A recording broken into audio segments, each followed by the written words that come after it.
Once upon a time, in a small but vibrant village called Ekong in Akwa Ibom State, nestled between thick forests, winding rivers and farmlands that stretched as far as the eye could see, there lived a young man named Obio. Obio was not born wicked. As a child, he had been playful, curious, and lively like every other boy. But life had dealt him a bitter hand. His parents died in a mysterious fire when he was only 7 years old.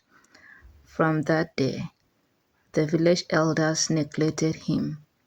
No one took him in. He slept in abandoned huts, fed from scraps, and grew up feeling unloved and rejected. As he grew older, his heart hardened. He began to steal from farms, markets, and homes. At first, he stole just to survive, but soon stealing became his power. He realized that when people feared him, they stayed away, and that made him feel in control. Obiwo became tall, broad, and strong.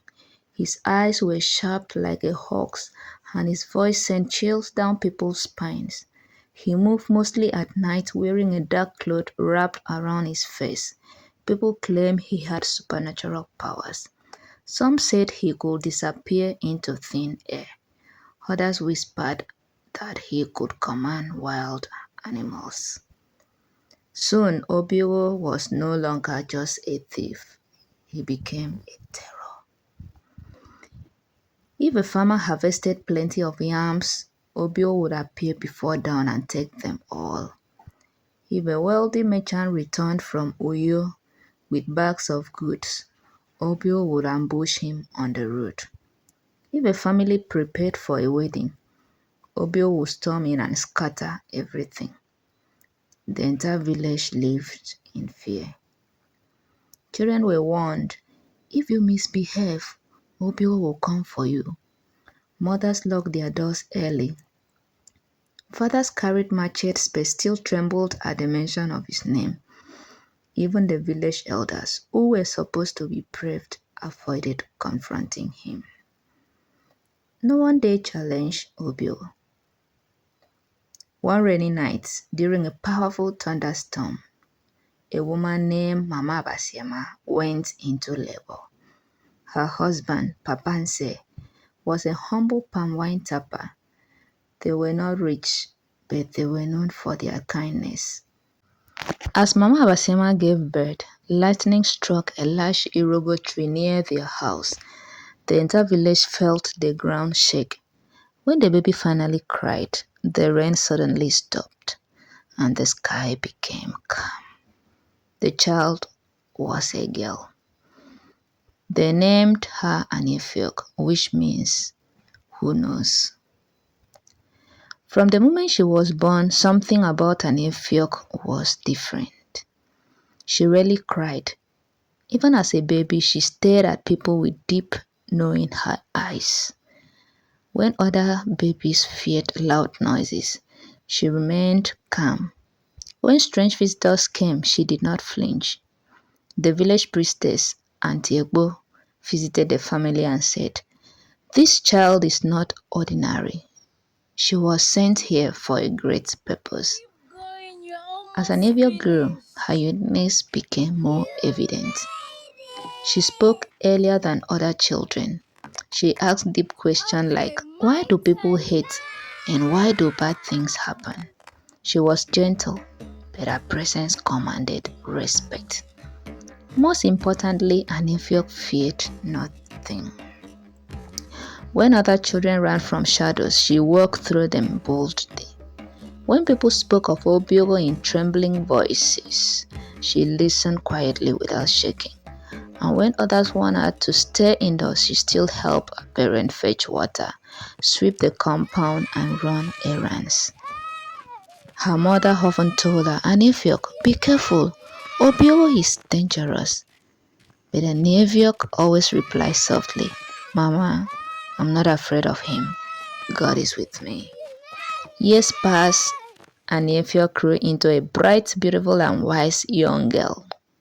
Meanwhile, Obio became even more ruthless. He burned farms, attacked travelers, and humiliated anyone who tried to stand up to him. One fateful day, Obio went too far. He attacked the shrine of the village deity, Abasibum, stealing sacred items and mocking the gods. This brought great panic and anger to Ekong village. The elders gathered in an emergency meeting. They decided that someone must confront Obigo before he destroyed everything. But who? No man volunteered. No warrior stepped forward. Silence filled the council. Then a small voice broke through the tension. I will go. And I will Everyone defeat turned in him. shock.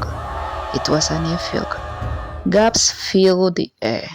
The chief said, Child, you are brave, but this is not a game. Obio will kill you without mercy. And Evel stood tall and replied, If he is stronger than all of you, then he is not stronger than God. The elders were shaken.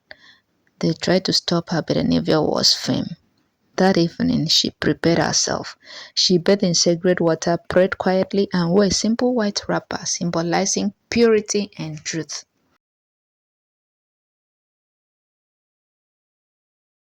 At nightfall, Anefio walked alone into the dark forest where Obigo was known to hide. The wind howled, holes rotated, shadows Hearken, danced around ye her, spirits but of the she deep did not. wood, by But this she did not flame and tremble. ancient word. Suddenly, a deep, menacing voice echoed through the tree. Who dares enter my territory? Obio emerged from behind a massive tree, towering over her like a giant. His eyes glowed with anger. Anefiok looked straight at him. I am Anefiok, she said calmly. I have come to speak to you. Obiogo laughed loudly, a cool, terrifying laugh. No one speaks to me. They run, they beg, they cry. Anefiok took a step closer. You are not feared because you are powerful. You are feared because you are broken. Obio froze. No one had ever spoken to him like that. Anefiok continued, her voice steady and firm. You lost your parents. You were abandoned. You became angry and now you are hurting everyone because you are hurting inside. But this is not your destiny. For the first time in many years, Obio felt something unfamiliar, pain, not anger. His face hardened again. Move or I will end your life. Instead of running, Aneviok lifted her eyes to the sky and began to pray loud, calling on God, the ancestors, and the spirit of the Hearken, land. ye Suddenly, a spirits bright light of the surrounded deep her. The wood, ground trembled, the wind by roared. this Obio flame felt a and ancient force. word. Obio felt a force pushing him back. His strength faded. His weapons fell from his hands. His knees shook. In that moment, Aneviok spoke with authority. Your reign of terror ends tonight. Overwhelmed, Obio collapsed to the ground in tears, the first tears he had shed since childhood.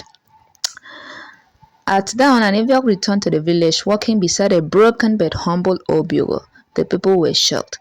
Instead of killing him, Aniviok had chosen mercy. The elders held a council. Obio was stripped of his weapons, cleansed in sacred rituals, and placed under strict community guidance. He was made to work for the village, repairing farms he had destroyed and helping those he had harmed. Over time, Obiogo changed. He learned kindness. He apologized to families. He became a protector instead of a destroyer. And Anefiok, she became known as the fearless daughter of Ekong. Her name was sung in songs, told in stories, and passed down through generations. From that day forward, Ekong village no longer lived in fear. They learned that true power is not violence, but courage, faith, and compassion. And so, peace returned to the land. If you enjoy this story, subscribe, share for more.